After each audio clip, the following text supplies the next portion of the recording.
Good morning and welcome to my hobby bench yet again. So today I'm going to be demonstrating another tool that awesome gentleman Bill gave to me, which was this valve spring compression tool.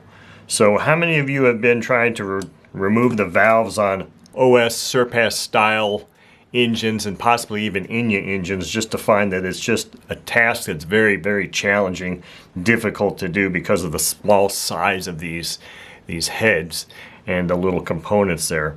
Well, this tool, and it's one of those things that honestly I just don't look forward to anymore, having to remove the valves from engines and replace the springs or clean the valves up, just because of the fact that it's very challenging at times. But this tool is yet another wonderful tool from the mind of Bill. And if you look at it, it's pretty simple in concept. It may look kind of weird at first, but I will be demonstrating how to use this thing. Just kind of like a piece of aluminum shaped here. I thought it was possibly something purchased, but I'm not certain. And then just a metal bracket here that's cut out to be the right size to probably get around 90% of the valve spring retainers, or the valve retainers, and get that little clip out. And then of course this screw here is brass, because we're actually going to be screwing up onto the bottom of the, or this will be holding that spring or the valve, the bottom of the valve, and we'll do this, and that will cause this whole tool to come down and compress the spring. But this is brass, the valves are hardened, so there's no harm there. And right now I've got an OS FS48 Surpass engine here that I'm going to be using to demonstrate.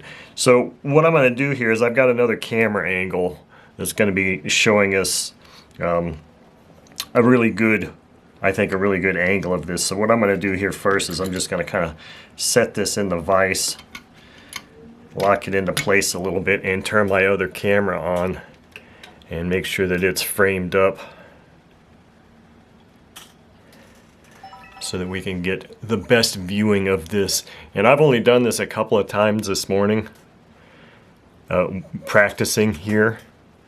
So does this look, let me just check here and see if this looks like this is going to be set up right.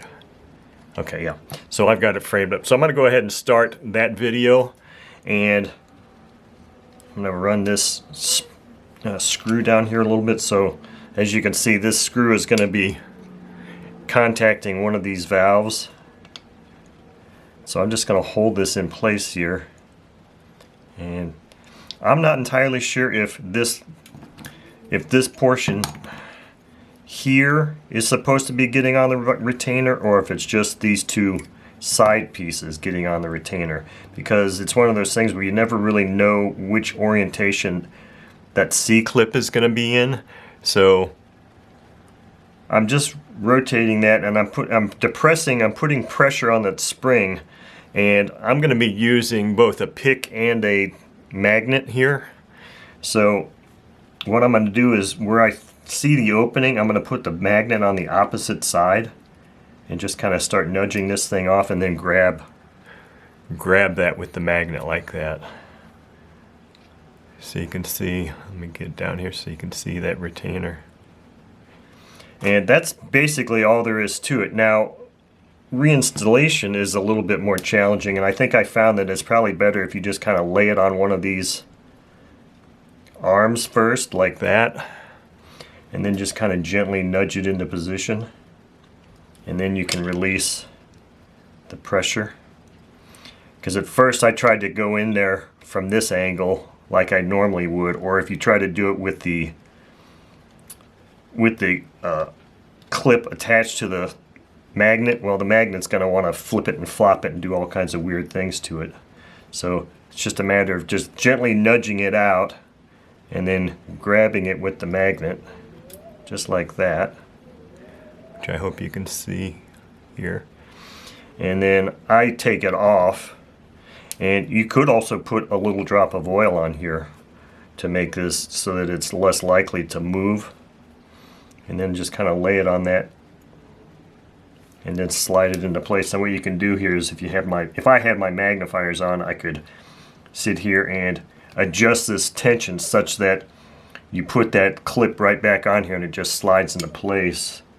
But trying to do all of this on video makes it a little bit more challenging, but that's all there is to it. I mean, this is yet another phenomenal tool that Bill came up with to aid in the servicing of these engines. I mean, between the cam bearing removal tool and this is going to be awesome. So it's one thing to be just doing, I can turn this guy off here. It's one thing to be doing just these little C-clips, and I just demonstrated how easy that is, especially if you got a magnifier on. You can get down there. I can't put my head down there real close while I'm trying to make a video, but the real test is going to be, I've got an Enya engine coming, and it's an Enya engine that's, let me turn that camera off, that's in pretty rough shape, so I'm pretty sure that I'm going to have to be dropping the valves on that. Now, the Enya engines, instead of having the C-clip, they've got the 2 split rocker collets that are angled, very much like full-scale car engine valve retainers. So they're conically shaped and they're 2 pieces. So I'm trying to figure out in my mind how I can make, how this is going to work for that, because those are really small and really challenging. But I think still the fact that you're going to have the valve and spring compressed is going to make life so much easier. And what I may end up having to do is actually compress it all the way down as far as it goes, so that I've got space to work those things in there. And again, that's another area issue, or another time when having just a drop of oil on there would be good, because you can put one side in and it'll stay with the surface tension of that oil, and then you can work on the other side and then just lightly release the pressure on this. The only question I have about using this tool would be, how does it work with pre-surpass heads? Because those of you that are really familiar with OS heads will realize that the pre-surpass head is extended up here. And you really, if you were just looking at it like this from the side view, you can't see the valve at all like that in the retainer, because it's completely encapsulated. And I think OS, that was one of OS's designs, and very, very quickly they're like, you know, this sucks, because people have a really hard time getting these retainers back in, because I just serviced an FS40 engine and I had to remove the valves to check them out and check out the springs, and boy, that was a really stressful time trying to get back in, trying to get these same style clips back in there, but having the head up so tall that you really can't see it. It was, and you don't have access to it, so it was really tough. So it'd be interesting to see next time I have one of those pre-surpass heads off, to see if this tool can work like that, or I don't know. But anyway, that's our video for today. Another awesome tool from Bill. And Bill, thank you very much for your ingenuity, your generosity, kindness, and sending these things to me, because believe me, this will assist me greatly in servicing engines for others.